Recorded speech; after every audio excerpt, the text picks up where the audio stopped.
அனைவருக்கும் வணக்கம். நான் போன தொகுப்பில் பெண்களுக்கான சில பிரச்சனைகளை பற்றி, அதுக்கான மாற்றங்களை பற்றி போட்டிருந்தேன். இந்த தொகுப்பில் ஜாதியை பற்றி பேசலான்ற ஒரு எண்ணம். ஜாதி எதுக்காக உருவாச்சு, அது எதை நோக்கி இப்போ போயிட்டுருக்குன்னு பேசலான்ற ஒரு எண்ணம்.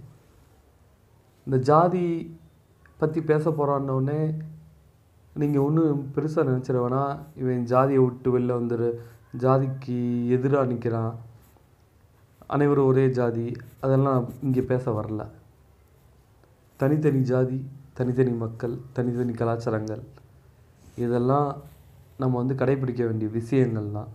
ஆனால் இன்றைக்கி சூழ்நிலைக்கு ஜாதின்றது என்ன போர்வைக்குள்ளே இருக்குது? பண்டைய காலத்து மக்கள் ஜாதின்றது ஏன் உருவாக்குனாங்கண்டா, அன்னைக்கு நிலைமைக்கு மக்கள் தொகை ரொம்ப அதிகமாக இருந்துச்சு. எல்லோரும் எல்லாத்துக்கும் உதவி பண்ண முடியாது. சரி, இந்த வேலை பார்க்குறவங்க இந்த ஜாதி, இந்த வேலை பார்க்குறவங்க இந்த ஜாதி. நான் இந்த வேலையும் குறிப்பிட்டு சொல்ல விரும்பலை. வேலையை பொறுத்து, இடத்தை பொறுத்து ஜாதிகள் அமைக்கப்பட்டுச்சு. அது எதனாலண்டா, இப்போ ஒரு ஜாதியில் ஒரு 500 பேரை பிரிக்க முடிஞ்சிச்சுன்னா, அந்த 500 பேர்த்துக்கு ஒருத்தர் தலைமை தாங்கி, அந்த 500 பேர்த்துக்கு, அந்த 500 பேர்த்தில் ஒருத்தவங்க ரொம்ப கஷ்டப்பட்டாங்கன்னா அவங்களுக்கு உதவி பண்ணுறதுக்கோ அந்த அந்த நோக்கத்தோடு உருவாக்குனது தான் ஜாதி. ஆனால் அதுக்கப்புறம் அது என்னவா மாறுச்சு? நம்ம தாட்டை முப்பாட்டைங்காலத்தில் அந்த ஜாதின்ற விஷயம் ஒரு ஒடுக்குமுறையாக மாறுச்சு. அந்த ஜாதியிலே சரி, நீ இந்த தொழில் பார்க்குறவன், நான் உன்னை விட மேல் பற்றவன் அப்படின்னு சொல்லி அவனை அடக்க முற்பட்டாங்க.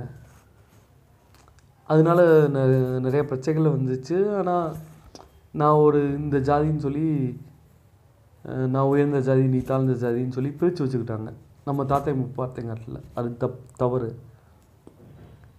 அதுவே தவறு. சரி, ஆனால் இப்போ இருக்கிற நம்ம சமுதாயம் என்ன பண்ணிட்டோம் அப்படின்னு திரும்பி பார்த்தா, டிக்டாக்ல ஒரு வீடியோ போட்டேன்னா என் ஜாதியை நான் உயர்த்தி பேசுகிறேன், யூடியூப்பில் ஒரு வீடியோ பேசுகிறேன்னா என் ஜாதியை நான் உயர்த்தி பேசுகிறேன். இதனால உன் ஜாதி உயர்ந்துருமா? கிடையாது. உன்னுடைய ஜாதியை சேர்ந்தவனுக்கு நீ என்ன உதவி பண்ண? உன் ஜாதியில் கஷ்டப்படுற மக்கள் நிறையா இருக்காங்க. உன் ஜாதியில் அன்றாடு படிக்க முடியாத மக்கள் நிறையா இருக்காங்க. அன்றாடு சாப்பிட முடியாத மக்கள் நிறையா இருக்காங்க. அவங்களுக்கு நீ என்ன பண்ண?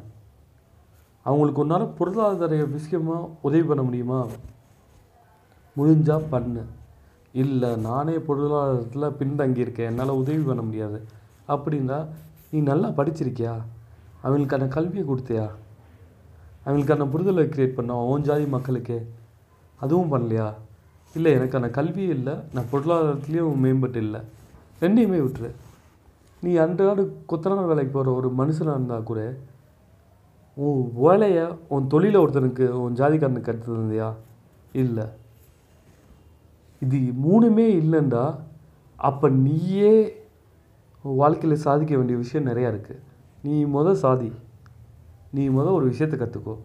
அதுக்கப்புறம் உன் ஜாதியில் இருக்கிற ஒருத்தனுக்கு அந்த விஷயத்தை நீ கற்றுக்கொடு. இது பண்ணாலே உன் ஜாதி உயர்ந்துடும். நான் இந்த விஷயத்தை நான் மறுபடியும் சொல்கிறேன். நான் ஜாதிக்கு எதிரானவன் இல்லை. ஆனால் ஜாதி உருவான நோக்கத்தை நீங்கள் சரியாக புரிஞ்சுக்கணும். ஒருத்தனால எல்லாத்துக்கும் உதவி பண்ண முடியாது. உனக்குன்னு ஒரு சில கூட்டத்தை க்ரியேட் பண்ணிவிட்டு அந்த கூட்டத்துக்கு மட்டுமாச்சு நீ உதவி பண்ணு இந்த உருவாக்கப்பட்டது தான் ஒரு ஜாதி.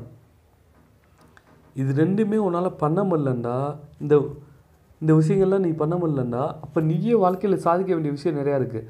அதெல்லாம் சாதித்ததுக்கப்புறமா நீ ஒரு யூடியூப்லேயோ இல்லை ஒரு டிக்டாக்லேயோ ஒரு வீடியோ பண்ணு.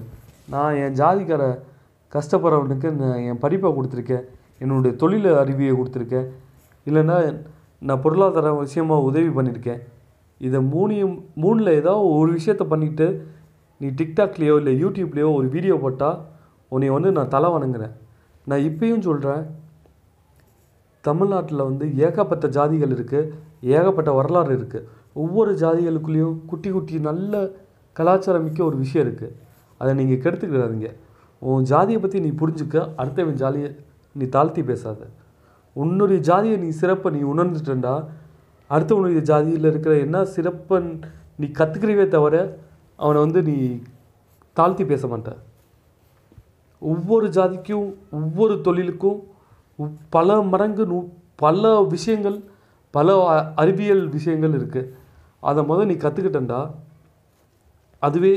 அதுவே வந்து நீ மிகப்பெரிய சாதனை தான். நாம்